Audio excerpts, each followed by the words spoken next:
வேலைகளை அசைப்பது அது தவறல்ல. ஆனால் அதை விட பிதாவிடத்திலிருந்து பெறுகிற அந்த அபிஷேகம் மேன்மையானது. இந்த வார்த்தை சொல்லுகிறது, அந்த வார்த்தை அடுத்த என்ன, the promise of the Holy Spirit, அவர் தேற்றரவாளன்.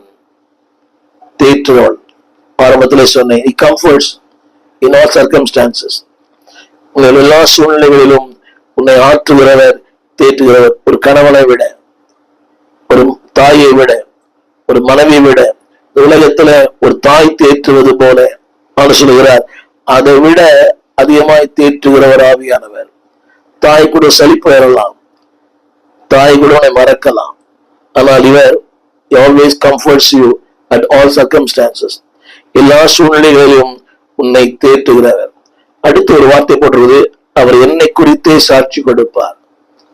அப்படியானால் ஆவியானவரால் நடத்தப்படுகிற ஒரு மனிதனுக்கு வேதம் தெரியும், பிதாவை தெரியும், இயேசுவை தெரியும், எல்லாமே தெரியும்.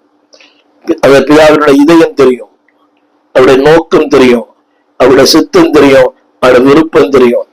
நிறைய பேருக்கு பிதாவின் விருப்பம் தெரியல.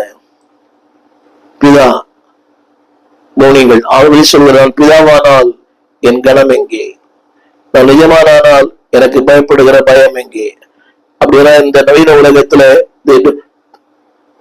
ஆண்டோட கனம் பண்ற மக்கள் கொஞ்சம் பேர் தான். குடும்ப வாழ்க்கையில பாருங்களேன், நோபடி ரெஸ்பெக்ட். இந்த பிள்ளைகள் நிறைய பிள்ளைகள் பெற்றோரை கனம் பண்ணுவதில்லை, நிறைய மனைவிமார்கள் புருஷனை கனம் பண்ணுவதில்லை. அது உண்மை, யாரை குற்றப்படுத்தால் இது உண்மை. இது அதாவது இது கொடுமை.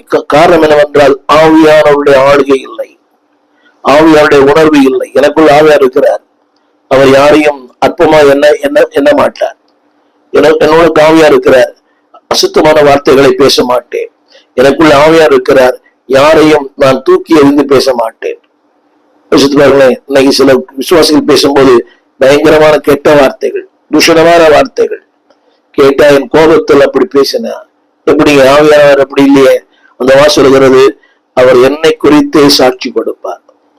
என் அன்பானது பிள்ளைகளே, நீங்கள் அவரோடு வாழும் போது மோர் என்னை குறித்து, என்னோட அற்புதங்களை குறித்து, என்னோட மேன்மை குறித்து கவனிங்கள். ஒருத்தருடைய மேன்மை புரியாதனாலதான் அவர் அற்பமா எண்ணுகிறோம். உறவுகள்ல கூட கணவனுடைய மேன்மை மனைவிக்கு புரியல, so she despised. அதே போல மனைவியின் மேன்மை புருஷனுக்கு புரியல. இன்னைக்கு நிறைய திருச்சல் வருகிற அநேக சகோதரிகள், தாய்மார்கள், அவளுக்காக நன்றி சொல்லுகிறேன். அவருடைய தியாகம், அர்ப்பணம்.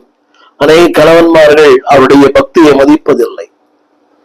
ஓடி வருவாங்களே, தேவைக்காக மட்டும்